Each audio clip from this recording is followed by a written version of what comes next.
too often, we let the scoreboard determine winners and losers. Trailing DeWitt by 22 points in the final minutes, Mason appeared to be on the losing end of a critical league game. But then, head coach Jerry Van Havel sent Jay Granger onto the field, and suddenly, the score didn't matter. There's a bigger picture than what the real score is at the end of the game. That the bigger picture is, you know, being a good person. Second string quarterback, Brad Wilton, who was getting his first rep as a quarterback on the varsity, told me to look for the ball. I knew I was going to get it. Jay is autistic, so Coach Van Havel made a special request. Let Jay run a few steps, then stop. But DeWitt went a step further and made a lifelong dream come true. I think it reflects on both teams and both coaching staffs and both programs and communities that, hey, there's great kids across mid-Michigan. I don't score touchdowns in football. Well, I really don't have that much talent in the sport. That's not true. You just scored a touchdown. Yeah. Yeah. Jay's always been treated like just another football player here at Mason, and that's just how he likes it. But in the classroom, Jay's always needed some extra help. Luckily, Jared Van Havel's been by his side since first grade, and now he just happens to be his quarterback too. He's always the positive guy on the team. He's never negative. I've never heard him once complain about anything that we're doing. He does all of the conditioning with us. He's always that support that we have no matter what. He'll push me in school and in sports. Beyond that, it's real special to our players too, because Jay's really important to our other kids. It's one of the coolest things I've ever done in my athletic career. Jay Granger, our 6 Sports Player of the Week. I have a need for speed. That's why I'm here at Open Track Tuesday at Michigan International Speedway, where the track record was set by Kevin Harvick in a 205-mile-per-hour lap. That's a record I intend to break today in a 2006 Mercury Mariner. It's got about 143,000 miles. You probably don't get high-performance vehicles like this every day. I mean, it might be track worthy, but it might only go about 30 miles an hour. You hear that? Raw American muscle.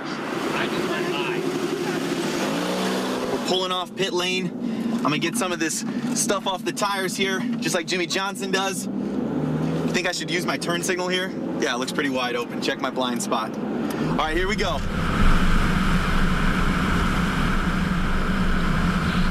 There's an old IndyCar game for PlayStation, and I used to drive around this track on a video game. Now I'm doing it for real. What a cool job. I think that's a track record, right? Woo!